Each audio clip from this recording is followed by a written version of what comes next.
Hello everyone!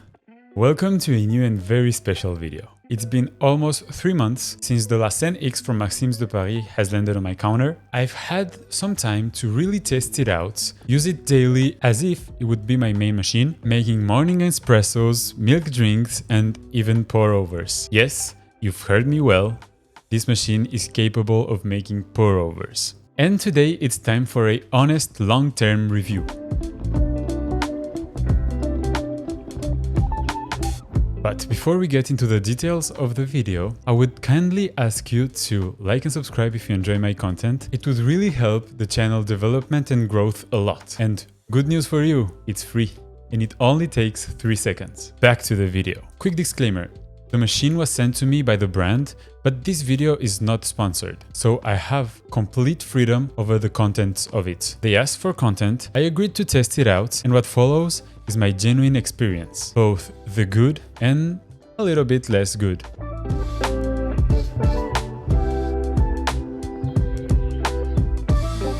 First of all, let's talk about the machine. It was designed in France by the Pierre Cardin studio.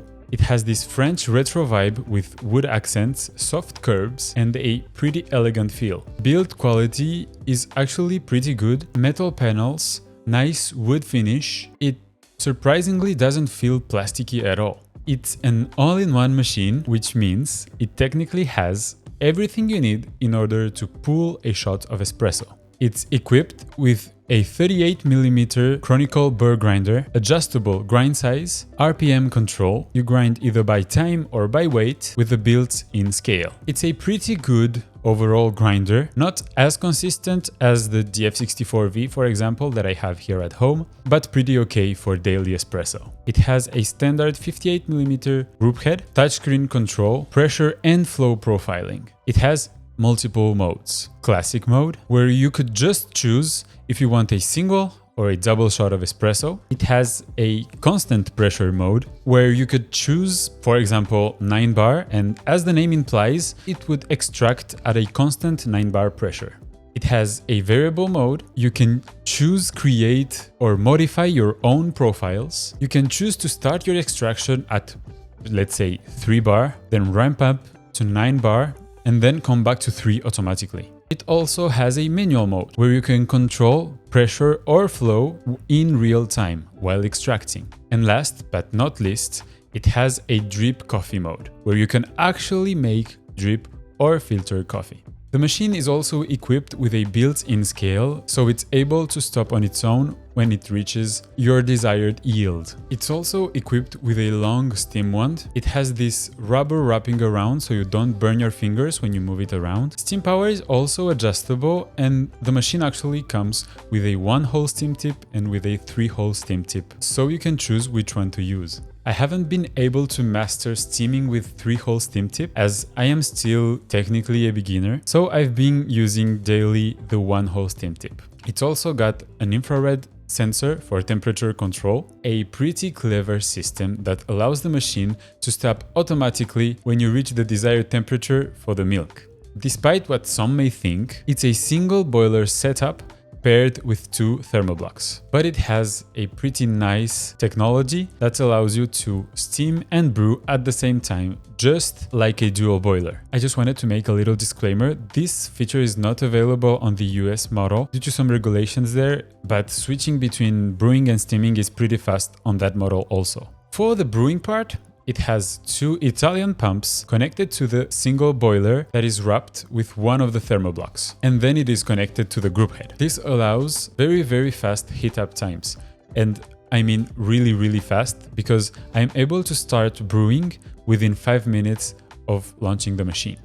For the steam setup, it is on the other side of the machine. The water tank connects to one pump that is connected to the other thermoblock, and then directly to the steam wand. If you want to know more about what came inside of the box, I will leave a link to my unboxings and first impressions video in the information box and in the description down below. You can go and watch it right after this one.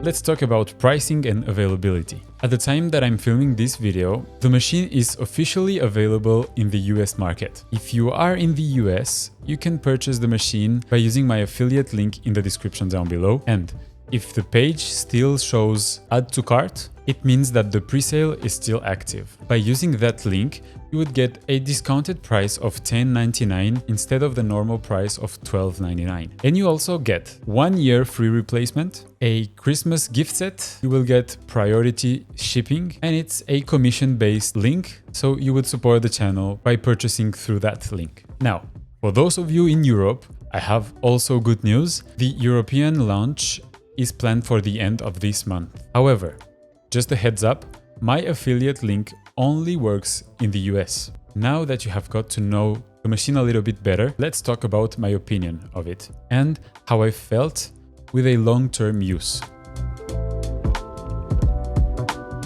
And we will start with what I really liked. The most obvious thing when you look at the machine is the design. I personally love those French retro vibes that it gives. On camera, in person, the design is unique. Other thing that I really like is that it is really beginner friendly. If you are a beginner and you want to start with this machine, you can start by using standard mode and you can actually evolve with the machine. And as you get more experience with time, you can start and play with the more advanced features. I am not the biggest profiling fan out there. I usually like myself a little bit of pre-infusion and then a constant pressure throughout the whole shot. But I gotta say that having the possibility to play around with the shot and shape the extraction the way you want is a big plus. Maybe the user interface could have a few adjustments here and there, but overall pretty straightforward and easy to use. But this might be the software engineer in me talking. I also love the steam wand. It steams pretty fast. You can adjust the power to your own liking, and you can even go a step further by swapping out that steam tip and getting even more power. I also love the infrared sensor and the fact that it stops when you reach your desired temperature that you can actually choose and set from the menu. You just gotta be careful not to block the sensor with your finger because it won't be able to read accurately the temperature and it might also never stop steaming. I'm speaking out of experience here. But let's be honest, as everything in life, it's not all perfect. It does have a few things that I don't love so much. First of all, some of the accessories that came with the machine, and in particular the dosing ring, even though it is a nice metal finish, it has an inner adjustment to the portafilter. So basically it creates a gap between the pack and the walls of the portafilter, which in my opinion could lead to more inconsistencies down the road. You might say that this is easily fixable by getting another different dosing ring.